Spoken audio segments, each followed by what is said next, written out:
โอ้ยอีปูข่ายไตดงๆนี่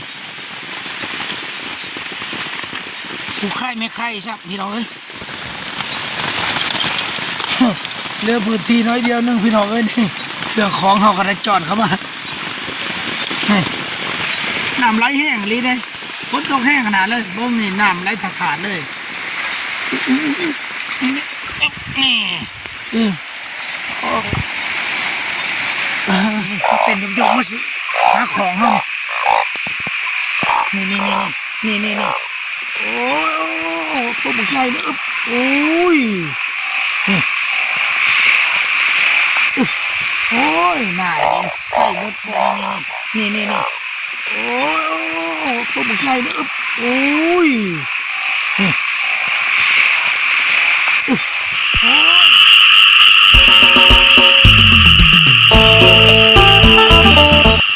หลังจากกินเขาอิ่มแล้วเขาก็สิไปหลอกการเขียดเอาไว้กันไว้มือเสายันโบมีอาหารเขาก็สิพ่อสิได้ปีเขียดโอ้แมงเมาออกเลยจะว่าอึ่งออกมาจากสิเลาะเบิ่งอึ่งขอบเห็นแมงเมามาตอมดอกไผ่ในพานก็ยังพอทันมาอยู่ดอกพี่น้องป่านนี้จักกูอยู่จะไหนสงสัยฝนตกเลยจานเปียกรีอยู่ทำเขาทำเลยกับดักอยู่ทำเลยบ่มาหาเขาไปเอาลองหาการเขียนใช่ไหมแม่งมาวินจอมฉนันอยู่เด็กเก่ามีแมงเมานี่อึ้งออกนะโอ้ขมกขมิดอยู่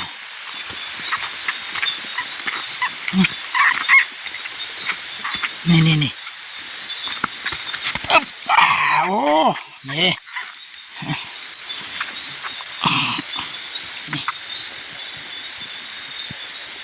ี่แค่เลย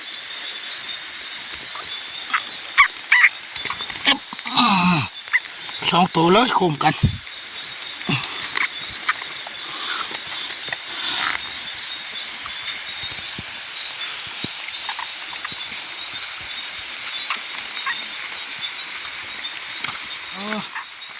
นี่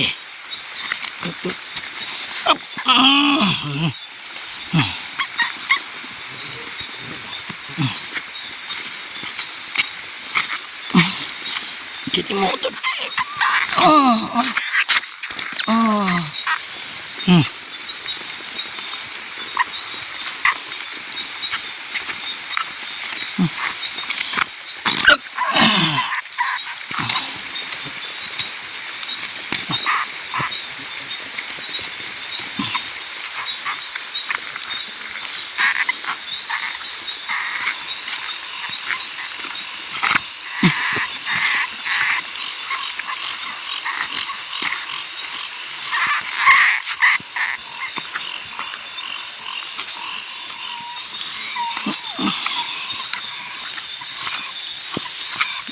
โคมกันเลยตัวนี้สองนี่ขี่กันเลยนี่ร้อยขบบันหนึ่งได้สอง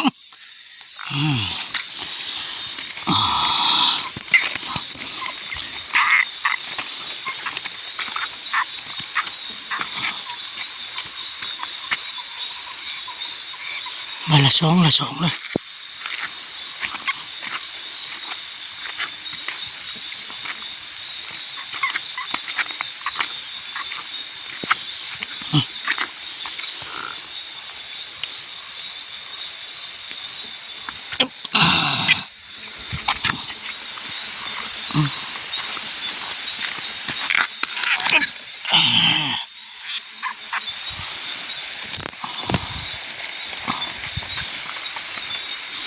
ได้หลายเติบเลยนะคือเลย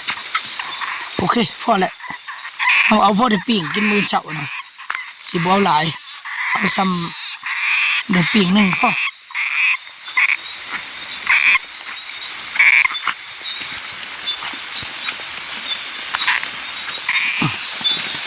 ในพ่อปิ่งอยู่บ่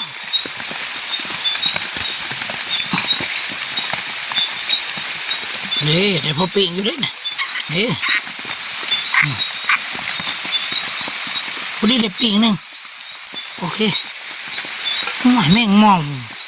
บินตอมไผ่นี่สงสัยอึ่งสิออกเลยพี่น้องเลยนี่คืออยู่อันนี้นี่นอนก่อนบ้านพี่น้องเอ้ยใครแต่ก็ได้ผูกอูได้อยู่อยากกระหน่อยลงมาใส่ได้อยู่บ่อยากสุดมันได้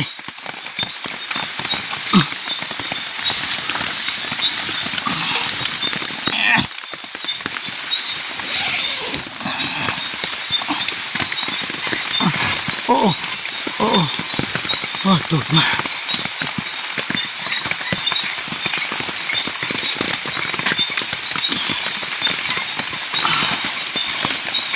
ฮะโอเคพี่น้องเอ้ยนอนก่อนบ้านนี่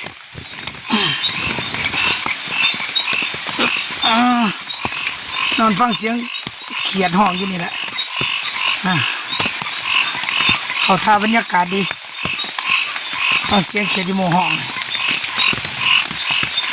ได้ยินแต่เสียงเขียดที่โมห้องนอนพักผ่อนฝนตกแห้งขนาดเลยพี่น้องเลยโอ้ยฝนมันหย่อยมาในเงาห้างมันหย่อยใส่สายอู่เฮามันซึมมาพี่นั่นทั้งรับทั้งพัน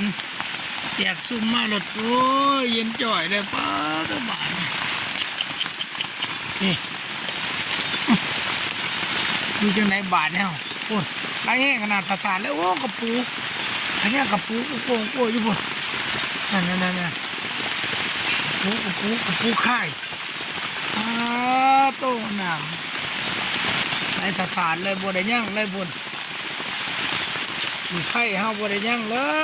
ยถัดไประบาดโอ้ตัวแห้งเลยเบื้องน้ำไรถาดได้บนเปียกไปแล้วเฮาเนี่ย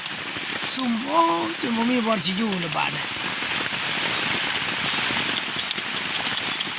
กับปูไข่ตัวใหญ่บุปวอยู่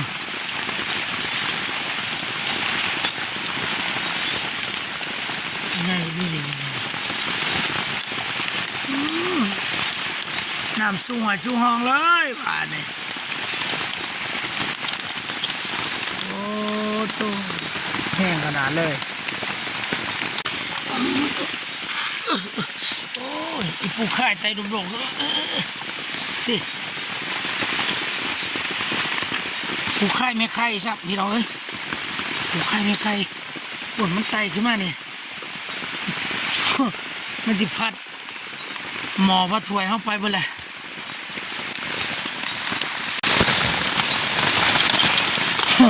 เรือพื้นที่น้อยเดียวนึงพี่น้องเอ้ยนี่เรื่องของเขากระจอดเข้ามาน้ำไหลแห้งลีเลยฝนตกแห้งขนาดเลยบ้งนี่น้ำไหลขาดเลย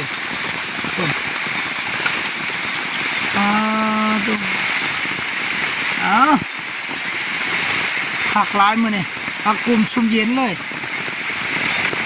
ท่านคอยบ่มานอนป่านอนดงกับฝนก็เลยสิบ่ตกพี่น้องเอ้ยอันนู้นให้นี่มาแต่รุ่นแล้วโอ้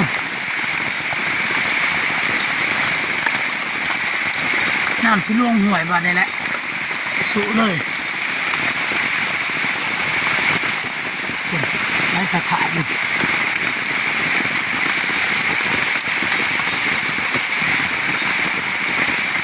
เดี๋ยวนอนน้อยเดียวนึงกำลังนอนแสบฝนฝนมาตกห้ำแพร่อูเปียกตัวผ่านกำเนี่ยอยู่จังไรละบาทเนี่ยผ่านกำสงสัยนอนอยู่ถับอยู่โอ้ได้อึ่งหมักแดงโอ้ยเดี๋ยวนี่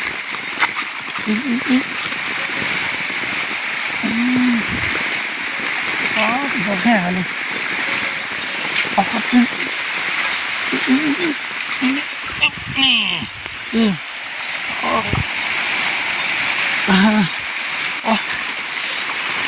ไอ้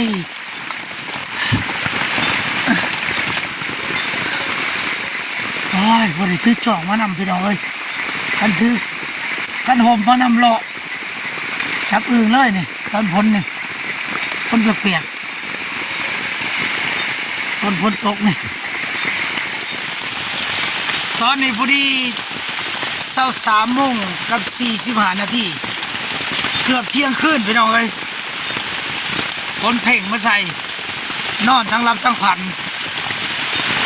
ฝนผันย่อยมาใส่โอ้ยนอนบ่ได้แล้วบ้านนี้ฝนตกแห้งขนาดเลยขันหัวนั่นเนี่ยข่อยมานอนป่าแต่โดนแล้วพี่น้องเอ้ยมานอนป่าคนเดียวฝนตกห้ำซ้ำทางบ้านเฮาก็ตกอยู่บนจักเนาะบอกว่าสิตกแต่แถวดงอยู่บ้านยังไงก็เคืองโอ้ยทุกทีนี่สมควรเลยจะได้ฝนตกเช้าเฮาสิรอจับเอาอื่นบางงานเห็นมันเต็มอยู่เผาเต็มยบไปหมักแดงตัวหนึ่งเขาจับเอาเผาเต็มไปฝนตกเช้าก่อนเขาจะสิรอจับโอ้ยไฟโคมก็ได้พี่ดอกแม่มาหมักบาดเนี่ยโอ้ครบขึ้นมาหดโอ้ปูเลยนะไปเลยโอ้ยนายรีบหน่อยเลยฝนตกอยู่ห้องสนั่นอยู่ไฟเบิดบาดเนี่ยไฟช็อตโมเมนต์ไฟเบิดเนี่ยมันไม่แมบอยู่นี่โคมคอยเนี่ยมันช็อตแมบอยู่ไปจับอึ่งได้4-5 ตัวนี่นายลิสิได้เลยอึ่งเผาห้องสนั่นเลยเอาโทรศัพท์ไปเยี่ยงเอามันแมบนี่มอดก็มอดบ่ได้เลยนี่แต่มันเป็นจะไดมันช็อตมันถึงหน้ามันเว้นคักว่าเสียวอึ้งกันคักพี่น้องเอ้ยฉันว่าเป็นแบบนี้ว่าชนะข่อยนี่เสียอึ้งเหรอเก็บมาใส่ของใน4-5 ตัวมันเต้นมาในขับข่อยนี่มันเต้นยกมาสิหาของเขานี่โอ้ตัวบุกใหญ่เนี่ยโอ้ยนี่โอ้ยนายไฟเบิดก่อนไฟมันสอดก่อนใส่โทรศัพท์เนี่ยเอาพี่น้องเอ้ยนี่วันเราอยู่ห้องเช่าก็ได้คนพามาใส่เปียกเบิดเอ้ยยัดใส่ของไว้แล้วมันห้องมันหลุดต่อเอามูมันเต้นมากตัวใหญ่ๆเลยโอ้ไปจับเอาวังหันได้หลายเติมไปพี่น้องเอ้ยได้เติมกันได้ประมาณได้3-4 โคมเลยแหละนี่ก็เต็มกำเลยเอาโทรศัพท์กับโคมนี่แหละโคมกับแมบอยู่หิวเข่าพี่น้องเอ้ยกินเข่าก่อนบ้านนี่ปล่อยหยาบจงไว้ในผ่านเพิ่นแล้วมันสบู่แล้วก็เลยมันสบู่แล้วก็เลิกกินเมื่อเช้าก็สิได้ต้มอึ่งเผากินข้าวรอบดึกโค้มก็ได้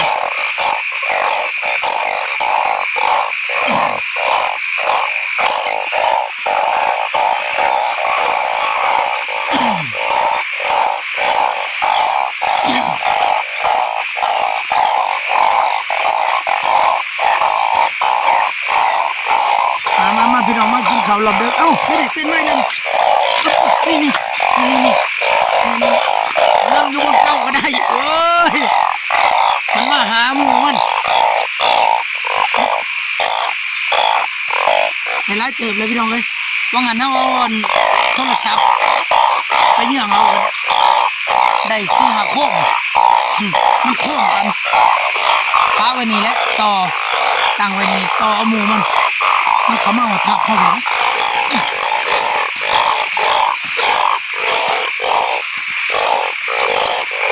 กำลังว่าสิกินข้าวมันเต้นมาอีกตัวหนึ่งนะเขาก็เป็นยังไงนายเลยเสียดายพี่น้องเอ้ยมันมีไฟ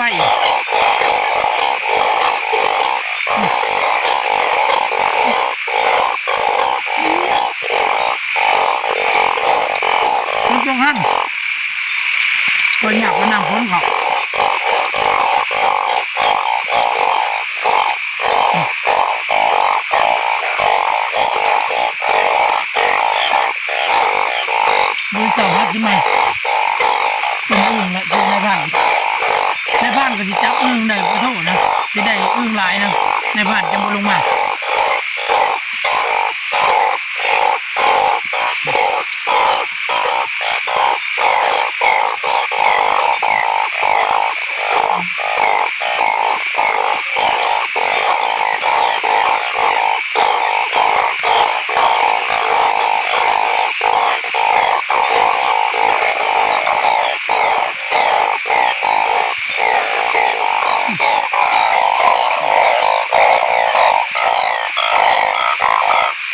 จ้องตัวน้ำเต็มไหมมันจักเสียงเขียดจักกบกระไรเขียดกระไรพี่น้องเอ้ยเขียดในห้องฉันนั่นเลยจนหูจะหลอกเลยบ่ได้ยินหนังยินหลังยังเลย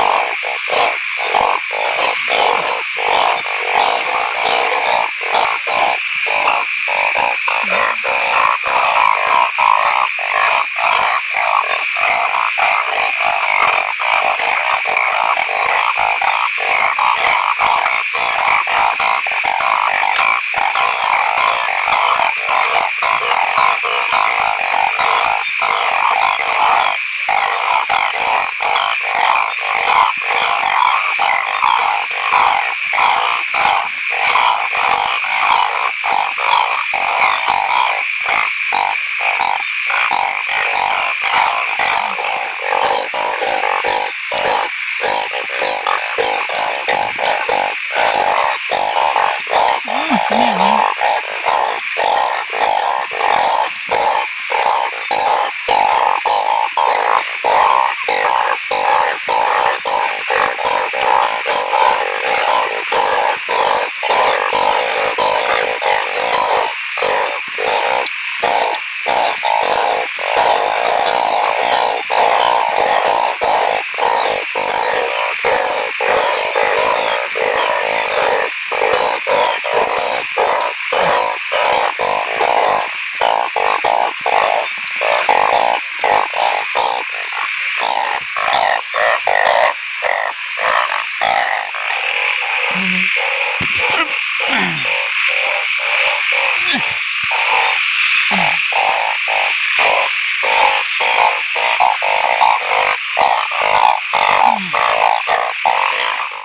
เอาตอนนี้ก็แจ้งแล้วพี่น้องเอ้ย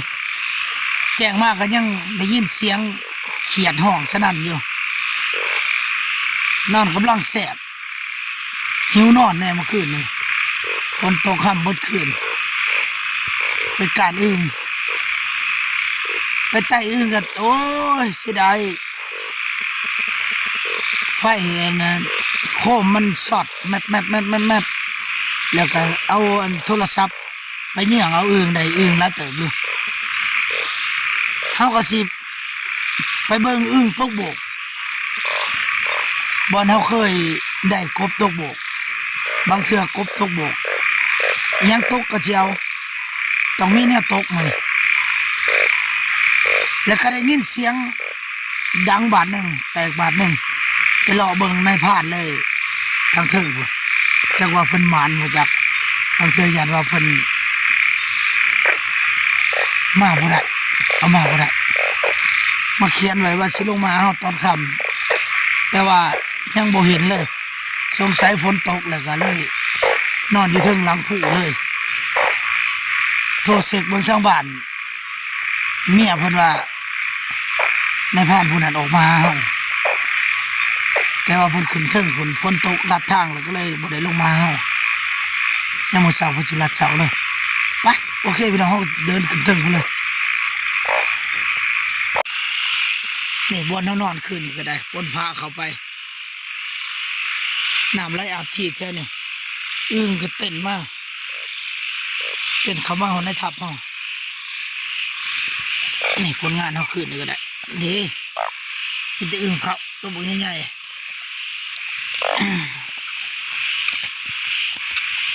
มาวันนี้แหละกลับมาบ่ได้ยังก็จะสิต้มอึ่งไป